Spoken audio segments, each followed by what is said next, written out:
I'm going to keep going. This is for this year, the notes about energy, work, and power. Let's just talk real quick about work and power. First question is work being done. It's important to understand what work is. And so if I tell you, here's a cart full of cinder blocks sitting in a store, is work being done? Many people will say, no, there's no work being done because nothing is moving through a distance. There's nothing going on. And you would be correct. There's no work being done. But the next scenario I want to show you is, let's imagine you apply a force to the same cart of blocks. Is work being done?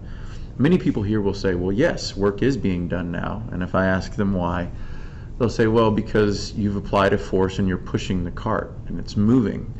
And we need to understand there's an assumption that's being made there that it's not necessarily a good assumption. And the assumption is, when you apply a force, that equals motion, right? And that's not a good assumption, because when you need to move something across a floor, you must overcome the force of friction. And if you don't apply enough force to overcome the force of friction, the cart is not going to move. And so we do have to apply a certain amount of force to move the cart. The point is, it's not a good assumption that the cart's going to move just because we apply a force. The point here is that it doesn't tell us the cart is moving, so we have to just assume that it's not. And so I can't definitively tell you that work is being done, because work is only done if there's an object moving through a distance. So this brings us to the question of, well, what is work? We have a certain definition of work for the sort of commonplace world, but there's a specific definition of work in physics. When we did the People Power Lab, I asked you, does it take more work to walk up the stairs or to run up the stairs? And many people thought, oh, it takes more work to run up the stairs. Well, actually, it's the same both ways. It might take more work in terms of your commonplace definition of work, but physical work for physics is really just defined in terms of force and distance. You exerted basically the same amount of force to run up the stairs as you did to walk. And when doing so, you also moved the same distance. So let's actually talk about what work is. Two definitions of work that you need to know. I'll give you a third one later on that's most important and most insightful. But the first definition is when a force moves an object through a distance against another force. It's really important here that we understand that this part of it, against another force. Most often the other force that we're acting against is the force of friction, but it's not always the force.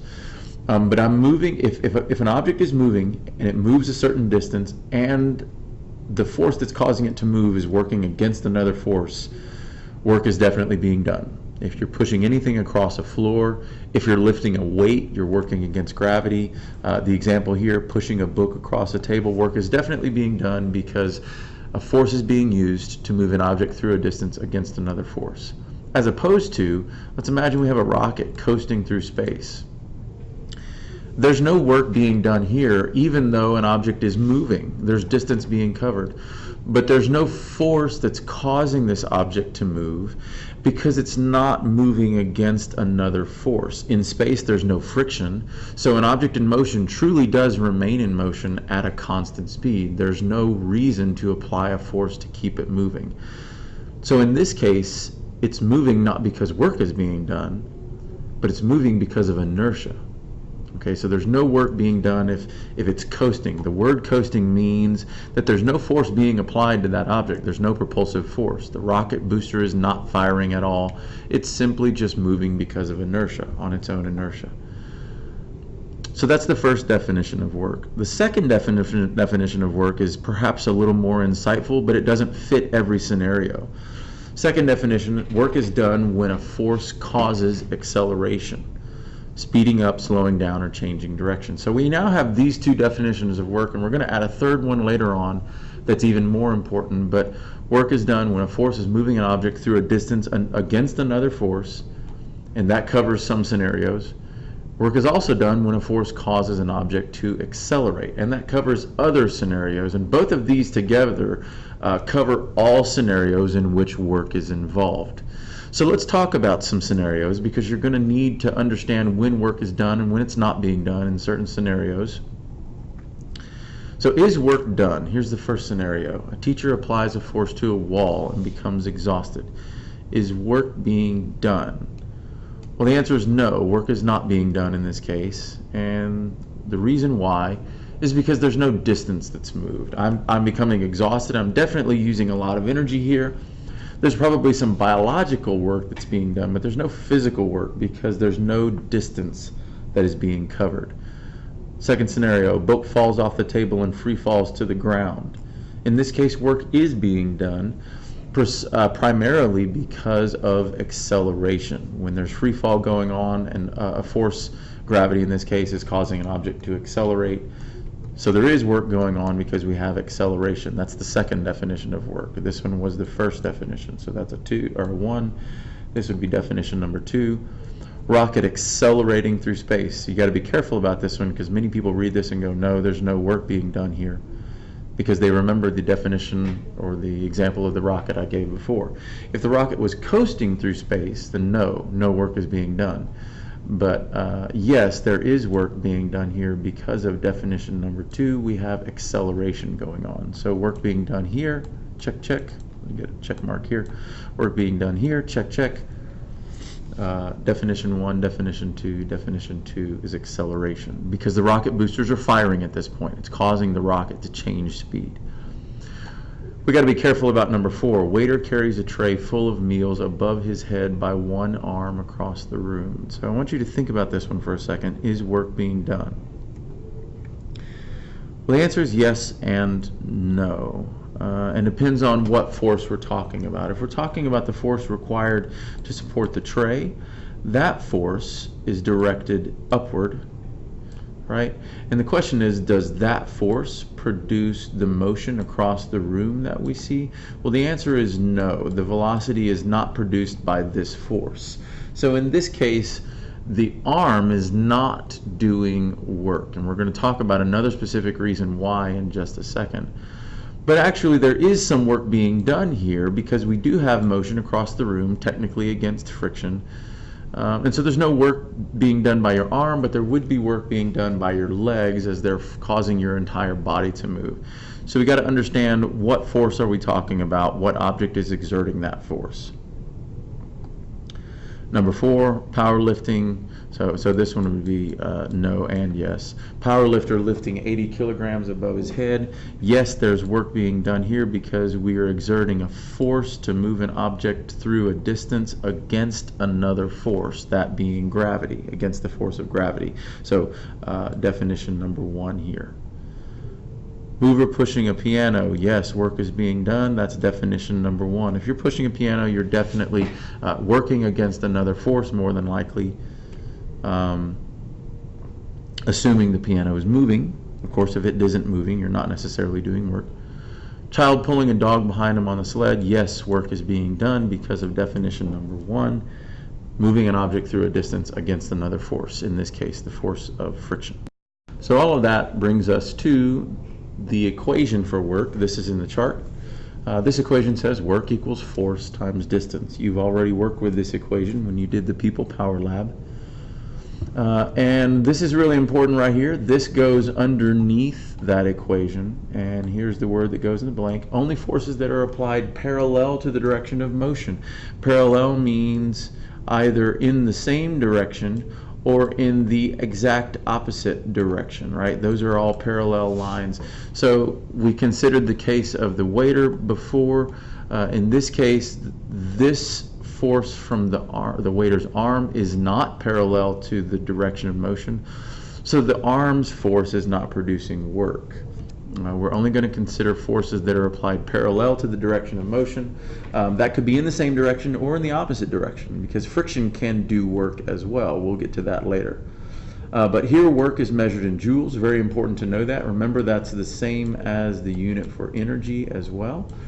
And we'll talk about that connection later on. Work is measured in newtons. Distance always measured in newtons. So if we know that's the equation, we can go to talk about this example. Let's imagine that a force of 100 newtons was exerted on an object and no work was done. That means the object must have what? Did it accelerate rapidly, remain motionless, decrease its velocity, or gain momentum? Well, the answer here has to be B. It must have remained motionless, right? And the reason is because if the work is 0, no work was done, and we have a force, that means the equation we use is 0 equals 100 times something. This something's got to be 0 if no work is done. I talked about that example earlier. Just because you exert a force on an object doesn't mean it has to move. It has to move or work has to be done. If the distance is 0, the work is 0. That's an easy example. Let's do a couple of other examples which are a little more difficult. You might have an example like this. How much work is performed when a 50-kilogram crate is pushed 15 meters with a force of 20 newtons? This is good old guess method again. What are they giving us here? Well, 50 kilograms, that's our mass. 15 meters, that's a distance that we're moving. 20 newtons is a force, that's the givens. And what they're looking for is work. How much work? Right? So the equation here is going to be work equals force times distance, and all we got to do is take the force and multiply it by the distance. 20 times 15 gives us 300 joules. You might notice in this one that the mass is not needed. It's extra information. All right, let's look at this second scenario. It says how much work, so that's what we're looking for again. How much work must a crane do to lift a 75 kilogram steel beam to a height of 8 meters? Same thing, let's talk about guess method. They give us the mass, and they give us a distance, and they want the work. So I know if they want work, right now as far as you're concerned, there's only one equation for work, and it's got to be force times distance. And you got to be really careful on this. Many people will look at this problem and they will do 75 times 8 and it's incorrect. So the question is, do we have a distance? Yes, we do. It's a height, it's also a distance. But do we have force if we're looking for work? And the answer is no. 75 is not the force, it's the mass. So we need to understand something really important here, and you need to write this in your notes as a note to yourself. Whenever anything is being lifted, like when you lifted yourself up the stairs, you climbed the stairs, but you were lifting, you were resisting the force of gravity. So you might want to write that, resist the force of gravity. And the force required to do that lifting is equal to the force of gravity. Remember, the force of gravity is just your weight. Okay? So the first thing we need to understand is that the work in lifting requires a force that's equal to the weight. Therefore, in this particular problem and others like it, the first thing we need to do, step number 1, is find the weight. Find the weight of the object. Many people go, oh, we have the weight, it's 75 kilograms. No, 75 kilograms is the mass. Mass is not the same thing as weight, right? So the mass is not the Fg. So let's go ahead and find the weight. We've talked about that equation many times before. Weight is Fg, and the equation for Fg is mass times gravity. Remember, this is negative 9.8. So our mass is 75, and gravity is negative 9.8. Take 75 times negative 9.8, and we get negative 735 newtons. That's the weight of this object in newtons, okay? And so that weight is what we're going to use as the force for our equation here. So this comes in here, goes in as our force, but make a note of yourself that we're going to get rid of this negative, because remember, we always want positives for, no, sorry, that's the wrong reason. The reason why this has to be positive is because force of gravity does pull down, but if we're lifting this object, that force that we're applying is an upward positive force. So we're applying a force that's equal in magnitude to the force of gravity, which is 735, but opposite in direction. So we're going to put that in as positive, because it's positive work that's being done here. Work is a vector. All right, so here we go. Work is, we just found the force was 735. The distance is 8. 735 times 8 is 5,880 joules of work. All right, so just a little bit of a wrinkle in that one. So that was step 1. We'll say that was our step 2. A little bit of a wrinkle in that one. but ultimately not a whole lot of difference.